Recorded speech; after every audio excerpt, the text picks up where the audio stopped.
ಇವಾಗ ನಾವು ಅರಳುಂಡೆ ಮಾಡ್ತಾಯಿದ್ದೀವಿ.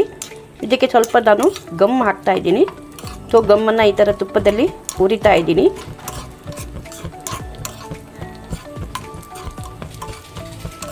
ಚೆನ್ನಾಗಿ ಹುರ್ಕೊಂಡು ಬರ್ತಾ ಇದೆ ನೋಡಿ, ಅರಳ್ಕೊಂಡು ಬರ್ತಾ ಇದೆ.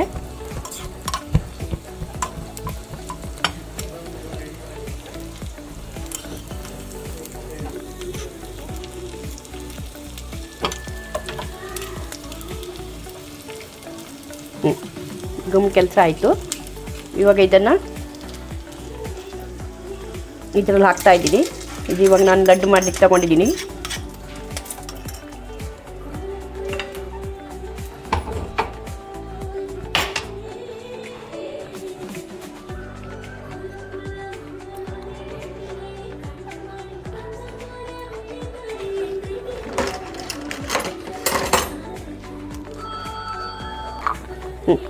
ಈಗ ಬೆಲ್ಲ ಕರಗಲಿಕ್ಕೆ ಇಟ್ಟಿದ್ದೀನಿ. ಏಲಕ್ಕಿ ಹಾಕ್ತಾ ಇದ್ದೀನಿ.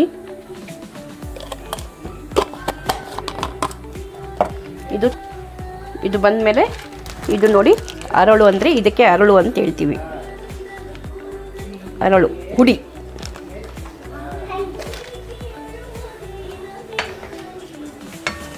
ಬೆಲ್ಲ ಕರಗ್ತಾ ಬಂತು ಅಂದರೆ ಪಾಕ ಮಾಡಲಿಕ್ಕೆ ಶುರುವಾಯಿತು. ನಾನಿವತ್ತು ಈ ಅರಳುಂಡೆಗೆ ಸ್ವಲ್ಪ ಸೇವು ಹಾಕ್ತಾಯಿದ್ದೀನಿ, ದಪ್ಪ ಸೇವು, ಸ್ವಲ್ಪ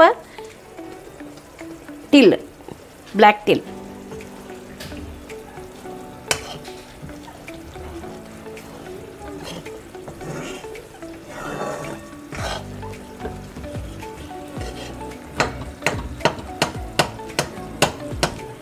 ಆವಾಗ ನೋಡ್ತಾ ಇರಬೇಕು.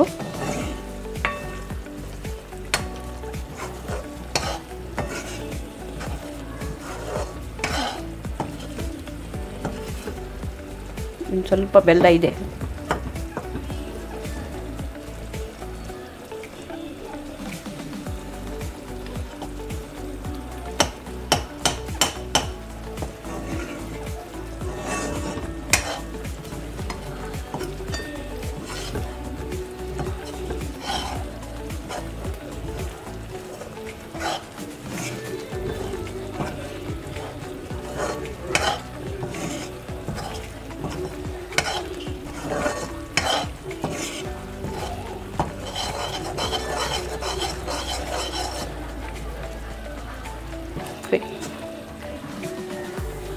ಈಗ ಒಂದು 2 ನಿಮಿಷ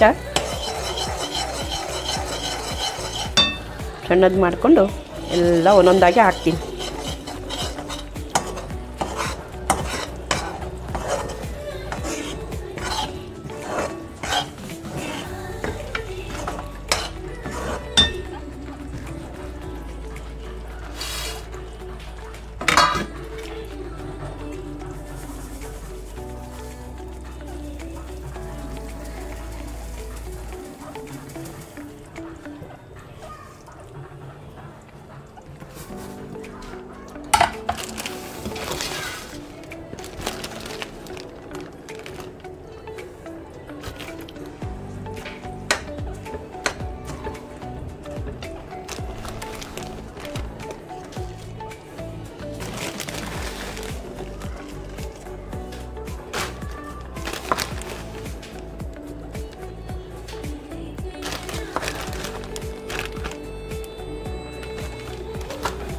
ಒಂದು ಸತಿ ಹಾಕಿ ನೋಡೋಣ ಸಾಕಾಗತ್ತಾ ಅಂತ.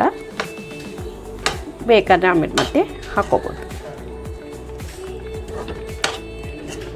ಹಾಕ್ರಿ, ಸ್ವಲ್ಪ ಬೇಕಾಗತ್ತೆ, ಹಾಕ್ಕೊಂಡಿದ್ದೀನಿ.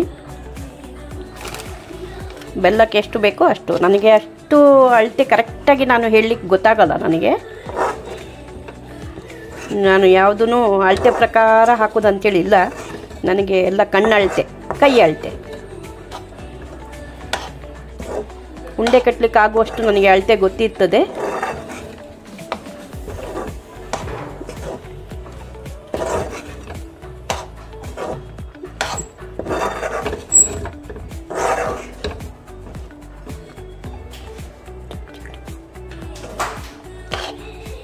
ಇನ್ನೂ ಸ್ವಲ್ಪ ಕಮ್ಮಿ ಆಗಿತ್ತು. ತಿರ್ಗಾ ಹಾಕಿದ್ದೀನಿ.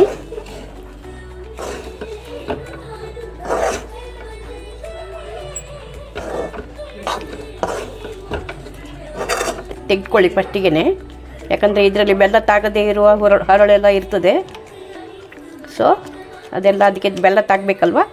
ಸೊ ಆವಾಗವಾಗ ಈ ಥರ ಕ್ಲೀನ್ ಮಾಡ್ಕೊಳ್ಳಿ, ಅವಾಗೆಲ್ಲದಕ್ಕೂ ತಾಗತ್ತೆ. ವೇಸ್ಟ್ ಮಾಡಬಾರ್ದು ಯಾವಾಗಲೂ, ಎಲ್ಲನೂ ಕಾಸ್ಟ್ಲಿ ಈಗಿನ ಕಾಲದಲ್ಲಿ. ನಮ್ಮ ಅಳಿಯ ಬಂದರು ಹೆಲ್ಪ್ ಮಾಡಲಿಕ್ಕೆ.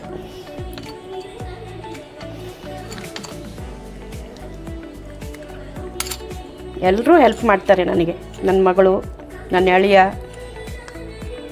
ನನ್ನ ಮೊಮ್ಮಗ ಹೆಲ್ಪು ಮಾಡ್ತಾನೆ, ಸ್ವಲ್ಪ ತೊಂದರೆನೂ ಕೊಡ್ತಾನೆ.